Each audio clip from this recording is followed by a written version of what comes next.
நோன்பிருந்தாயா? நான் தான் நோய் நோய் என்று ஊரையே ஏமாற்றி விட்டேனே. வித்திர் தொழுதாயா? வியாபாரம் வியாபாரம் என ரொம்பவே பிஸியா இருந்துட்டேன். தர்மமாவது செய்தாயா? என் செல்வமெல்லாம் குறையும் என தடுத்து கொண்டேன். பாவம் துளைத்து அழுது கரைந்தாயா? பாவி நான் தான் படுத்துறங்கினேனே. அருள்மறையை படித்துணர்ந்தாயா? அதில் எனக்கு ஆர்வமில்லை.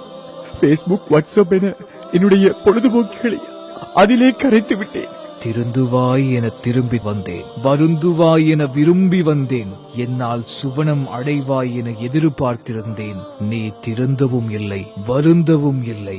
இப்பொழுது என்னால் முடியாது. வரும் வருடம் அனைத்தையும் திருத்திக் கொள்கிறேன். வேதனைப்படுகிறேன். பிரிந்து சென்றாலும் மீண்டும் வருவேன், வருந்தி நின்றாலும் வருடம் தோறும் வருவேன். ஆனால் என்னை அடைய நீ மீண்டும் உயிரோடு இருப்பாயா? உயிரோடு இருப்பாய். இதை உங்களுக்கு நினைவுபடுத்துவது QTV.